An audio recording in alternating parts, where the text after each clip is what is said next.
छोटा सा गांव था। गांव के पास एक घना जंगल था। जंगल में तरह तरह के जानवर रहते थे। सबसे ताकतवर था शेर, सिंहराज। सिंहराज बहुत बलवान था। जब वो दहाड़ता था तो पूरा जंगल कांपता था। सिंहराज जंगल का राजा था। सभी जानवर उससे डरते थे। छोटे जानवर तो उसकी एक दहाड़ से ही भाग जाते थे। कोई भी सिंहराज का सामना करने की हिम्मत नहीं करता था। सिंहराज को अपनी ताकत पर बहुत घमंड था। वो हमेशा अपनी ताकत दिखाता रहता था। जानवर डर के साए में जी रहे थे। एक दिन जंगल में एक चालाक लोमड़ी आई। लोमड़ी का नाम था चतुर। चतुर बहुत चालाक और समझदार थी। वो जानवरों से दोस्ती करने लगी। जानवरों को चतुर पर भरोसा होने लगा। उन्होंने चतुर को अपनी परेशानी बताई। उन्होंने बताया कि वो सिंहराज के आतंक से बहुत दुखी हैं। चतुर ने ध्यान से उनकी बात सुनी। उसने सोचा कि सिंहराज को सबक सिखाना होगा, लेकिन सिंहराज से सीधे टक्कर लेना खतरनाक था। चतुर ने एक प्लान बनाया।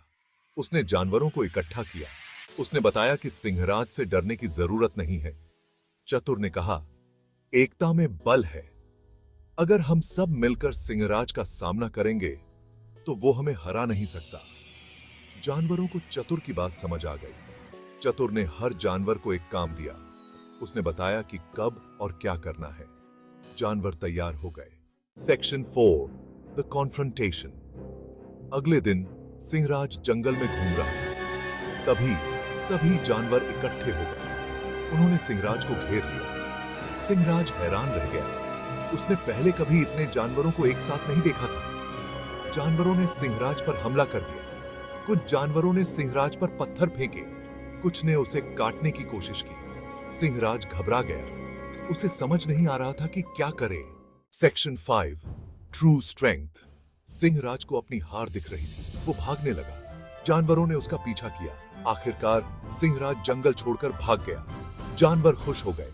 उन्होंने अपनी चालाकी और एकता से सिंहराज को हरा दिया था। चतुर ने सभी को बधाई दी। चतुर ने कहा, सच्ची ताकत बल में नहीं बल्कि दिमाग में होती है। जानवरों ने चतुर की बात समझ ली।